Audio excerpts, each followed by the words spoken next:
Hey friends, it's Wednesday, October 14th, 2020, 10:30 p.m. in LA right now. Thank you for joining me. I just wanted to speak and elaborate on this algorithm and pattern that is the nature of reality. So, infinite variety is a good description, infinite possibilities, the existence of every potential conceivable scenario existing simultaneously, and the individual perceiver, a human being, me, John, you, and everybody, each of us as individuals,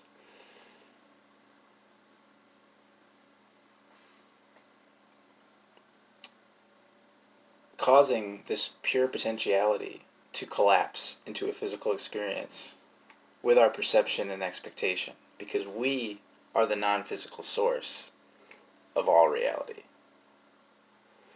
So, the algorithm, the pattern, the nature of infinite variety, and the nature of reality, the nature of who we really are, the nature of consciousness, and just everything.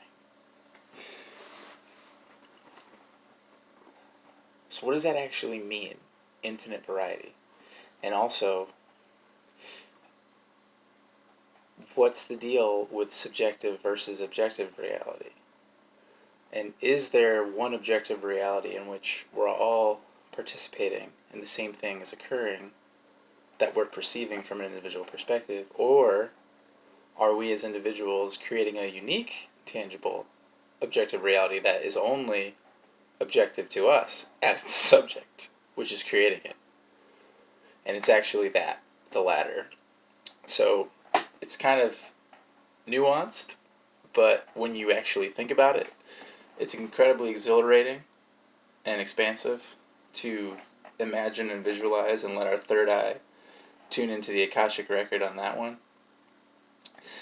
So, when we have this awareness and perspective and understanding and apply it to actually being a physical human being and sorting things out as to what's real, it's like the algorithm, the pattern. There's always developed and undeveloped. So there's always enlightened and unenlightened. There's always conscious and unconscious. There's always in alignment with pure positive energy and a pinching off to a degree of that pure positive energy through a skewed perspective or a limited belief that is flawed in its very basis and not accurate. So,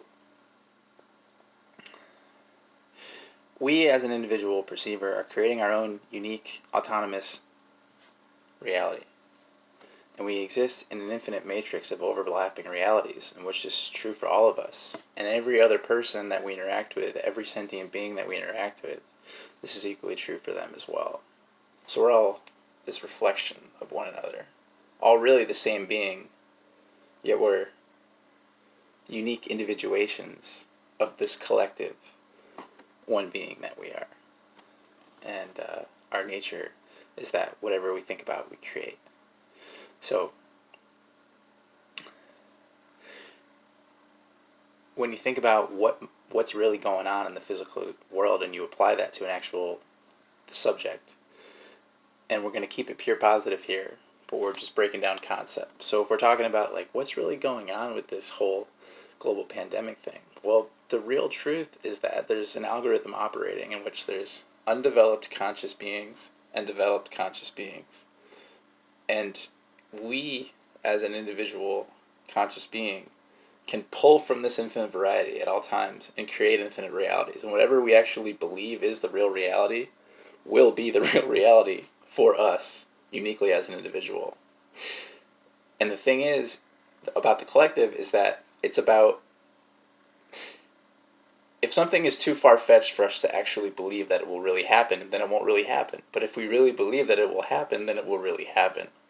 And so it's like there's this buffer of reality in which we're all participating in this infinite matrix of overlapping realities, in which we're subject to the same universal law of infinite variety, where we're actually pulling from the potentiality of infinite realities as an individual perceiver, and hence experiencing that, interacting with the other personalities that are like us, individuations of the unique one personality.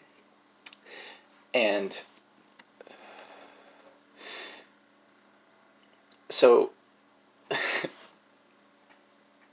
there's not one thing happening. It's whatever we believe it to be. So it's our best bet to just give everybody and everything the benefit of the doubt and understand that there's always developed and undeveloped. So releasing resistance and becoming non-oppositional in our energy and possessing that Mahatma Gandhi type quality of being able to so masterfully rest in divine feminine in inclusion that it actually pulls the divine masculine back into itself. So a vibration of peace cannot attract disharmony, and a vibration of abundance cannot attract lack. And somebody who knows their own invincibility and who they really are cannot attract peril of any kind. It's just this continuous happy-go-lucky moving forward, understanding that nobody is dictating to us what our reality is other than us. So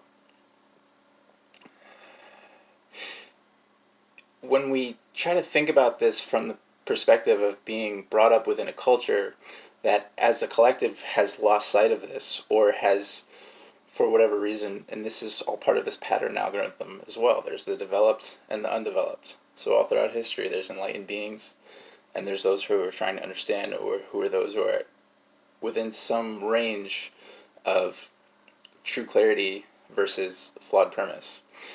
And so we have all these different discussions that can come into play of, well, people do have the ability to manipulate others, and that's part of the algorithm. That's the undeveloped. So there's different levels. So you can understand universal law. You can understand law of attraction. You can understand that you create your own reality and still not be completely aligned with pure positive energy and have a flawed belief that there's a need to manipulate others in some way, and then be very successful in doing that. But the whole point is that everything that's happening is coming from pure positive. So what that description I just gave is actually the higher intelligence acting through the consciousness of a human being, and it's all part of this divine matrix where only good things are happening. And again, each individual unique perceiver is pulling from infinite possibilities at all times based on what they actually really believe and expect. And there isn't any limitation on that. And it's a flawed premise that sort of goes across the whole planet, that we're existing in this one objective reality, when in reality we're creating our own unique objective reality that's only objective to us as a subject. So we don't need to get all heady about things. We can just feel it in our heart, and we can understand that our nature is pure positive, and we don't need to think and conceptualize things. I just love it because it's exhilarating to me. And if you find resonance with it, I think that's fantastic. But what I really want to express is that simply following our own fun and finding the thread of what feels good to us is all that's ever necessary. And we are creating our own reality. So take it from somebody who knows from personal experience. It's real. Feel it in your heart. Grab hold of that thread. And let infinite intelligence express through you and lead you and call you to everything that matters to you. Thank you.